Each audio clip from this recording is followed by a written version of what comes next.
And so, for me, this film is so important because if people could see it, you know, who are having problems, or try to show it to their parents, or try to show it in schools where kids are bullying other kids, maybe people would start to think differently.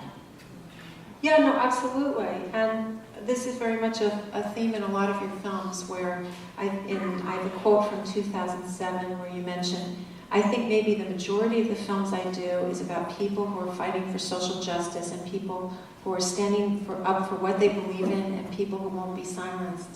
And when I saw this film, I just kept thinking about this quote because it's so much your work as well and what you bring to the world in your work. Did you find that sometimes filming Gigi in our world where young people are so aware of the camera and the selfie that it was, how was that experience? Finding the authentic Gigi, or it wasn't really an issue? It was really easy because I was there with her a lot. Yeah. And she would answer anything I asked her. And when she was with her friends, that was her focus. Being her friends, the one thing she wanted to do was say, oh, I can have a boyfriend, you know, and she says, isn't he cute? And she was talking to me. You know, it's all right. But now Gigi has a girlfriend, and they're joined at the hip. Her name is Nat Sketty, and they just adore each other. And if you look at any of her YouTube things, they're traveling the world together. And Gigi just got an exclusive deal from MTV. She's going to have her own show. Oh, that's wonderful. Yeah, that really is. Great. Well, I have some more questions, but maybe the audience has some questions. Yes? Scott Fisher and Adam Westcott are listed as executive producers on Yes. your film. They are also her managers. Yes. How does that affect your impartiality, if you want to call it? That didn't affect me at all. What was their role? Well, they have a role as executive producers, and they also pitched the project to YouTube long before they met me. But I just went along my way filming what I wanted to film. And, you know, every maybe couple of months, I'd have to fly to YouTube in LA to show them what I had so far, and Scott and Adam were there, and they were always really supportive. They were always really great. But YouTube wanted me to finish the film. You know, I'd start, and they'd say, okay, well, you have 2 more months. And I'd say, no, I have to make sure that, you know, the film is seamless, that it really goes together. It's not that easy. And so I applied to Sundance. And I went to a meeting, and this was early in July or August or something, and I had all the YouTube people around me in a circle and me. And so they said, you have to have the film in by 2 months. And I said, but what if I get into Sundance? And they said, oh, no, they don't tell you until October or November. I said, but what if I got in? Would you let me have the time I needed to finish? And they said, yes. And so out of my purse came an invitation to have Gigi show at Sundance. And that was just one of the wonderful things that happened. And I think Adam and Scott were thrilled. So. We have another question here. Hi. First, I want to thank you for coming back. You were wonderful last year. It's great to have you back. Oh, thank you. It's great to be back. And I wanted to ask you, so how long did it take you to do the film, and what kind of a research team you put together to help you with this kind of work? Yeah. Well, we ripped off, we ripped all their YouTube material. And she had lots of her own GoPro material. And so we just looked through it, and things that made sense we put in. I mean, of course, we changed it a little bit, tried to steady it, and tried to make sure that the color looked good. But it was mostly an in-house crew, my in-house crew at Cabin Creek, they were doing it. Michelle Papora, who's our assistant editor, did a lot of it. And she'd call us in and we'd all sit around and, you know, watch these new things. It was sort of like Christmas, seeing. And how long did it take? I guess the whole film took about a year and a half to do. Thank you. You're welcome. Other questions? Yes, right up the top. This is obviously an important film and it needs to be seen. Barbara, did you think about it when you were making the film? Unfortunately, because of the nudity and the swearing, it might not be able to be seen in certain venues that needs to be seen, like schools or conservative areas down south who probably need to see it more than anybody. I wasn't thinking that. I was thinking that there was nothing gratuitous in the film as far as seeing breasts, which is really all you saw because that was the point of making her happy.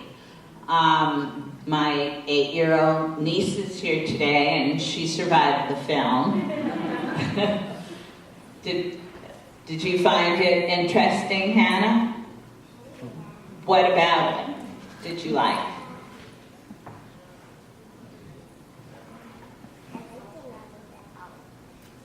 You like the outfits. I don't blame you. Seeing the breasts, was that upsetting to you?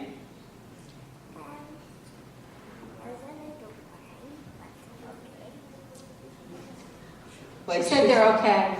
That was okay. I don't think she's alarmed by the movie. Now, so I think that kids are smarter, and yes, having the F word sometimes, but I bet kids are very together and have heard it. But I think it could show into schools anywhere and would love to get this into schools.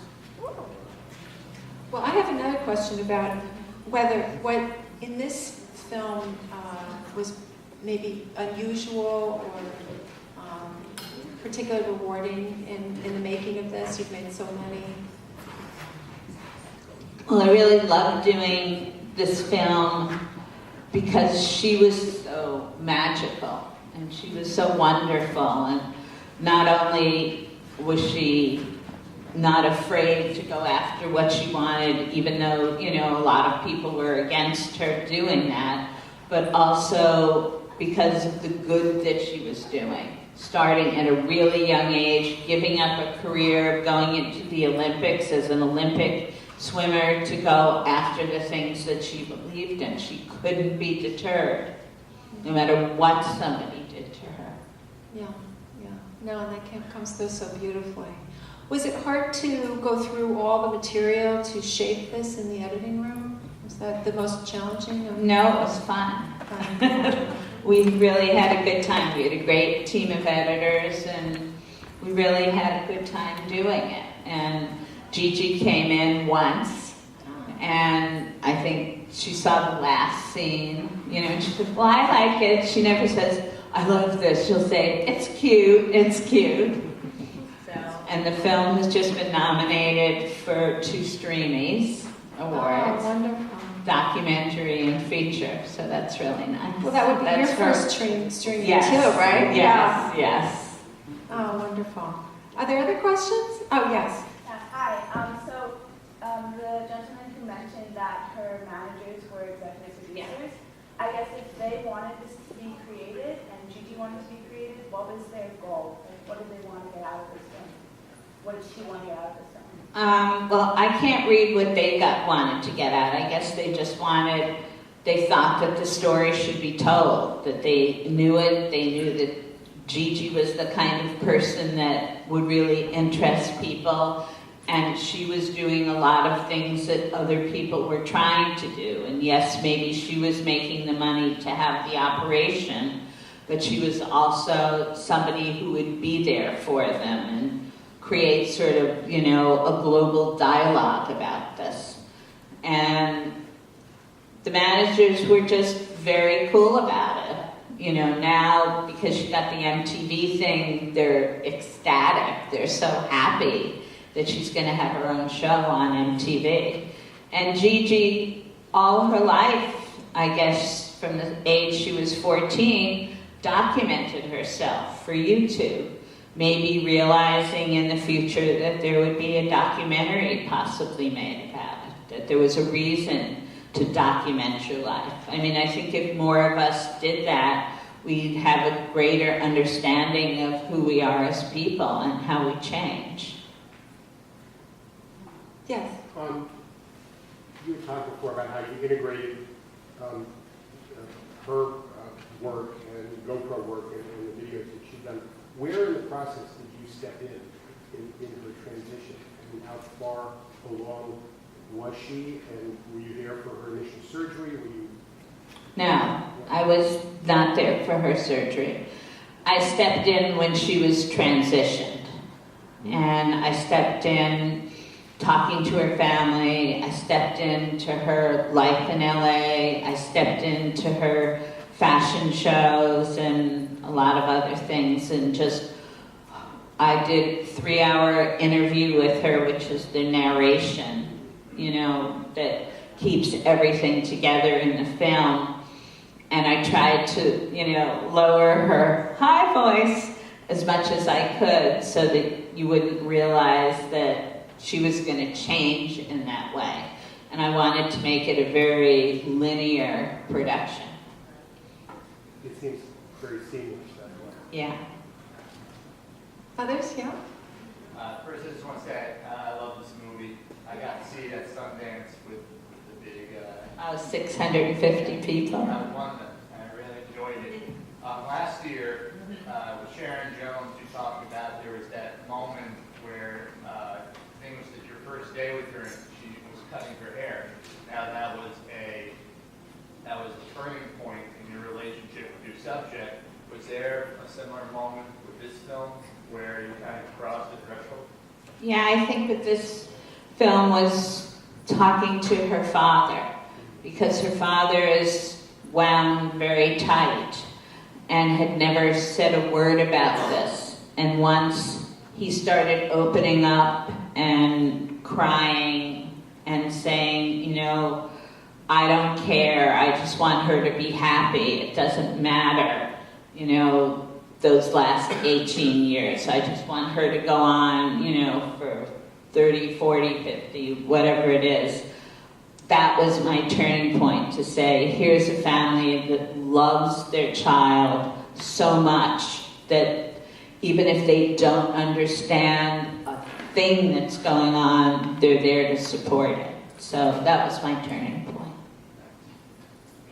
Can I just add that that's also your magic, because you're the one that brings out that intimacy. You establish relationships with your subjects in such a beautiful way. And I'm kind of curious how you do that.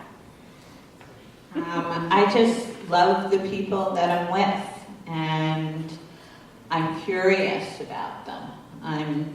And I want to find out. I want to go deep. I want to go under their souls and see what makes them tick and who they are as people.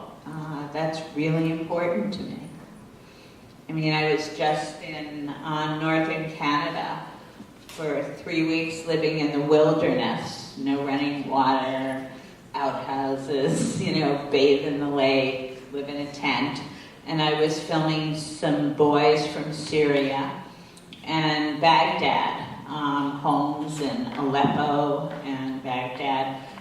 And before I left, I interviewed their parents, and their parents really were too scared or weren't ready to do those interviews, and we just kept talking, and then suddenly each one just poured out everything about their life. I mean, the woman from home said, I'll never see my mother again. I'll never see anybody that I love again.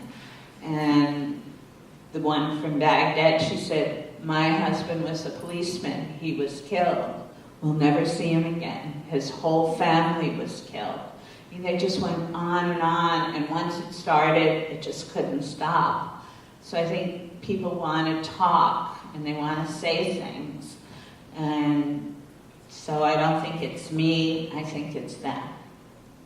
Yeah, but you let the camera continue to roll so that and I think from other people who've mentioned working with you that that's what you bring too so much, because you don't see this in other documentaries. You know, it's really, this is your magic to keep it, you know, and it takes time, I think, you know, and you do let the camera roll and allow people to come to those moments in their emotional, you know. I love people, and I just want to see people bloom and people come alive, and, you know, they got something inside of it, get it out.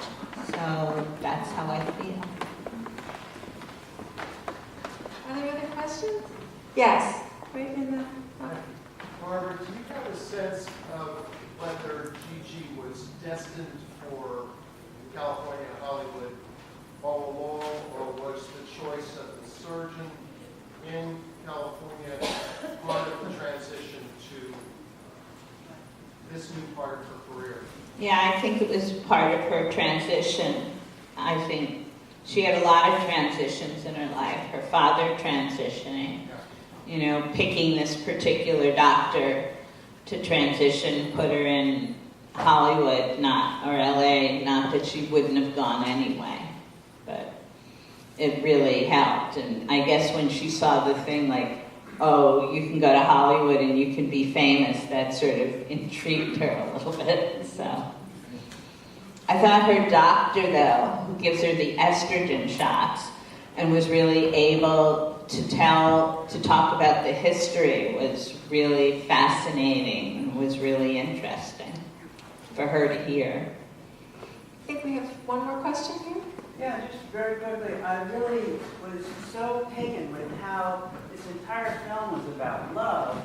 Yeah. And it was really interesting. We're told constantly that stories are driven by conflict, and the conflict is there, but it's that conflict of the human heart and conflict with itself.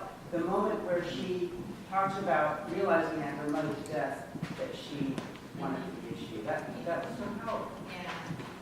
I think this film is about love and about communication and about family and about supporting each other. You know, no matter who we are, maybe we don't support what someone's doing, but they want to do it, so we should be right there to help them, which is, you know, something that I take away from this film, is how much family and love means to me, and I think to Gigi. Well, thank you, Barbara. Thank you.